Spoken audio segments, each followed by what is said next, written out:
Now recognise Will Barnes, Harvard College, Treasurer of the Oxford Union, to open a case in the opposition.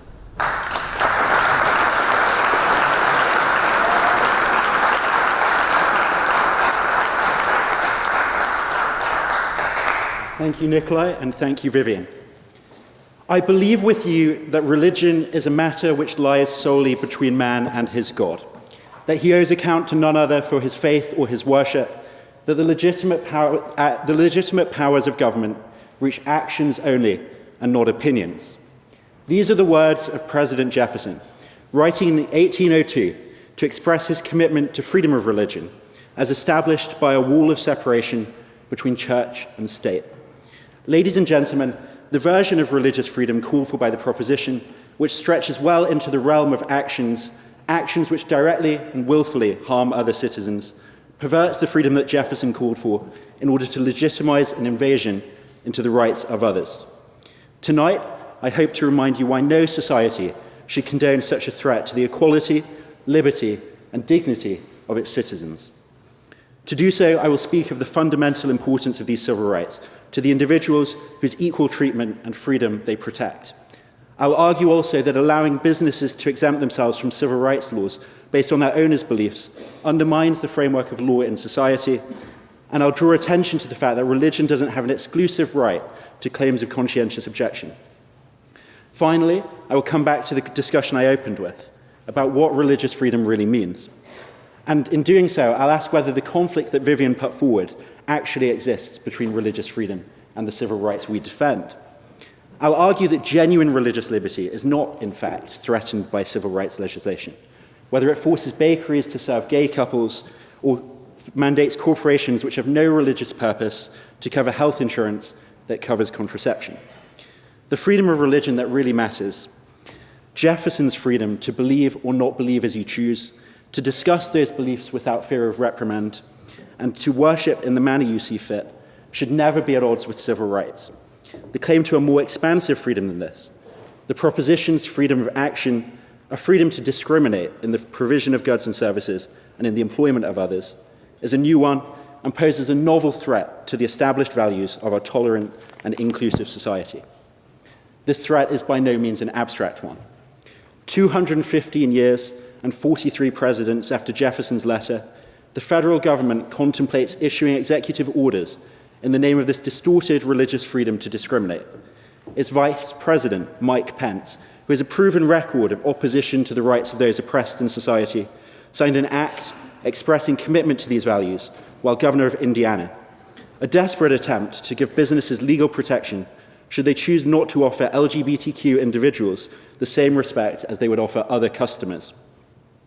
Although I don't suppose that all of the proposition speakers would have supported that act, nor do I think many of them would support President Trump, this kind of act is a logical extension of the motion of which we must be aware. So before I launch into my arguments, it falls to me to introduce the proposition side of the debate. You just heard from Vivian Hassan, a friend of mine, a fantastic member of our Secretaries Committee, and a first-year PPE student at Trinity College. I'd already heard that Vivian asked several of my friends and my brother for embarrassing stories about me.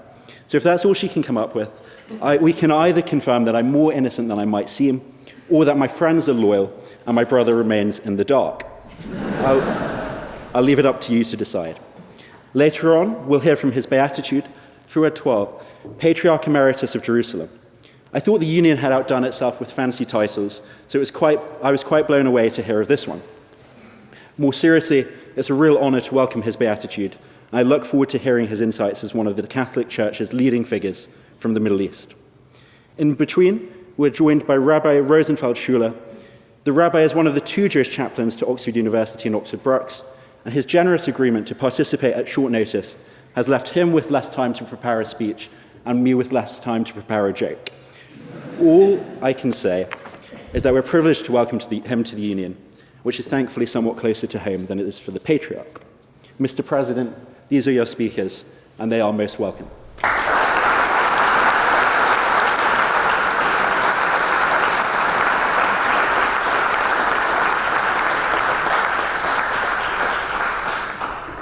Ladies and gentlemen, my primary contribution to the debate this evening will be to remind you of the importance of civil rights, of eliminating discrimination, and of the law being applied universally and equally, by showing just how much these secular values matter to those marginalized in our community, and by reiterating how the equal application of law is crucial to the operation of a just and effective society, I hope to underline why our civil rights can't just be cast aside because another has a religious objection to them.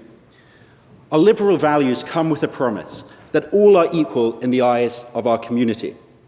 Though it may fail to deliver upon economic equality, it at least accords each individual this basic level of respect and recognition as free citizens.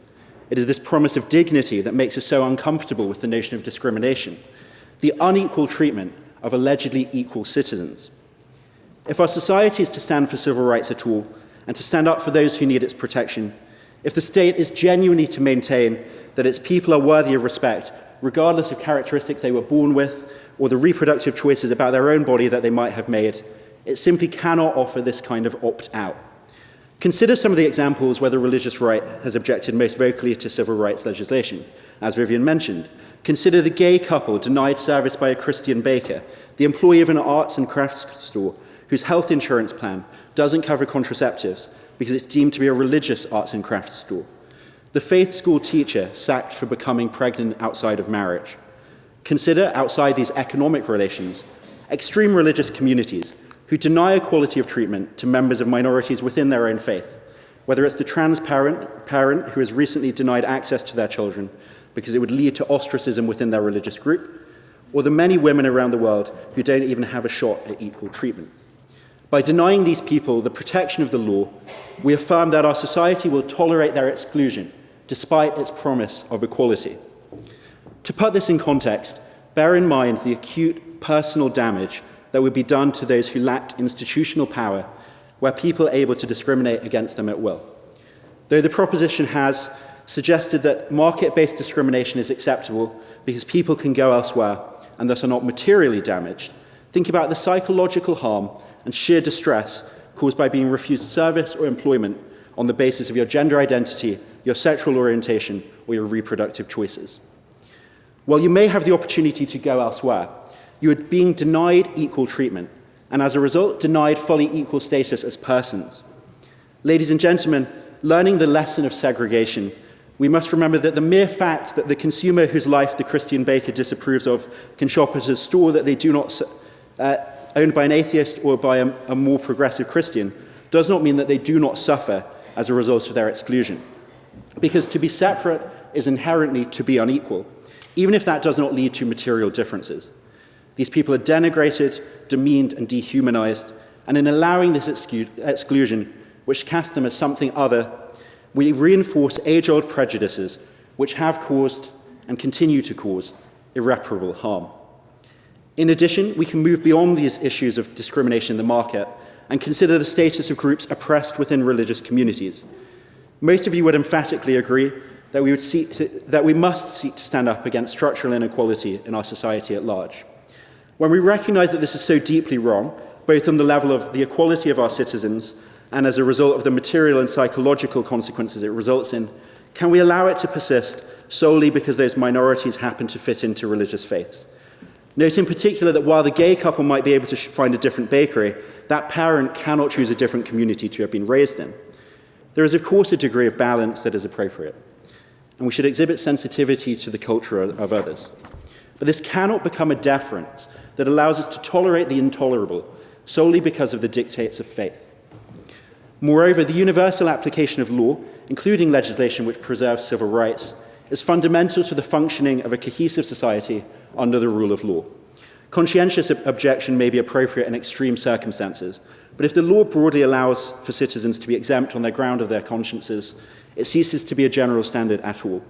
After all, claims to conscientious objection, whether religiously motivated or not, are inherently untestable.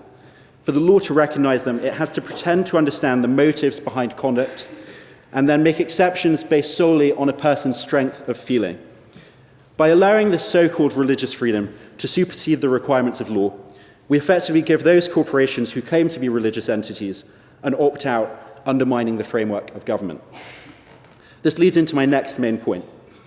Even if we do accept that conscience can create an exemption from requirements to uphold the civil rights of others, what makes religious belief different from other kinds of conscience claim. Religion does not have a monopoly on morality. And while no decent humanist would take issue with the civil rights we're talking about, if we start allowing conscientious objection more broadly, the proposition faces the burden of showing you why religious beliefs are distinct from other forms of ethical commitment. Moving away from Christianity, which is in a particular position of power within our Western society, we need to consider the example where the proposition's claim that religious freedom is threatened by secular law sounds most plausible, the burkini ban along the French coast. It's worth considering whether our legitimate objection to that policy is really motivated by a concern with religious freedom at all. After all, liberal societies don't dictate their citizens' choice of clothing. The burkini ban was extremely restrictive of the self-determination of Muslim women, and our shocked reaction to it is a reaction to them being denied that freedom on the basis of prejudiced assumptions, regardless of whether their exercise of self-determination would have been religiously motivated. Moreover, I would point out that even if you think that the reason why this ban is wrong is because it conflicts with a specifically religious dress code, it's not justified by talk of civil rights at all. And conceding to a religious freedom exemption there would not cause any of the harms that I've discussed as being specifically relevant to civil rights under this motion. Ladies and gentlemen, my final point. The defense of freedom of religion by President Jefferson, which I opened with, reminds us what this value really means. I'm sure I speak for all on this bench when I agree with the President that freedom of religion is of fundamental importance to a liberal society. But the civil rights which we've put before you don't jeopardize the freedom of religion which he fought for. The freedom to believe what you want and worship as you wish. It's only under the proposition's expansionist approach to this liberty that it spreads into the realm of public conduct. Though religion has sought to do this throughout history, generally when it has been in a dominant position in society, it is genuinely novel to disguise it as a matter of freedom. Ladies and gentlemen, the fact that most of us here already believe freedom of religion to be fundamentally important shouldn't come into this debate, because the freedom of religion you are thinking of, the kind which has been considered for centuries and which no humanist disagrees with, is very different to that which the proposition claims. I began with a quote from Jefferson about the wall of separation between church and state. If he were in this chamber tonight, listening to the proposition's version of his ideal, I think he'd be tempted to quote another American icon, Beyoncé Knowles. Remember those walls I built? Well, baby, they're tumbling down. They didn't even put up a fight. They didn't even make a sound. In short, to speak of restoring religious freedom, as American conservatives are wont to do, is nonsensical, because the kind of untrammeled freedom they're interested in never really existed in a secular society. The kind that President Jefferson put forward, meanwhile, is essential, already exists in Western liberal democracies, and does not conflict with the civil rights we stand for. To accept the motion, you have to be convinced that the proposition's version of religious freedom, that liberty to discriminate and oppress so long as you believe it's the right thing to do, is more important than the basic civil rights and the guarantee of equality that this side stands for. If we are to expand religious freedom in that way, to knock down Jefferson's wall of separation and say that religion's domain is not just opinion, but action also, we must be aware of the harm we would impose upon the people who we claim to stand up for. To allow exemptions from civil rights to non-discrimination, we undermine the notion that the law is universal in its application in order to permit an affront to the basic dignity of the people they defend, who ask only that the law protect their status as equal citizens deemed worthy of respect and inclusion in our community. To the same-sex couple, to the young mother fired for her reproductive choices, to the LGBT teenager in Trump's America, these harms matter. Ladies and gentlemen, for the reasons I've put to you, they matter to us on the opposition side too. I'm proud to oppose.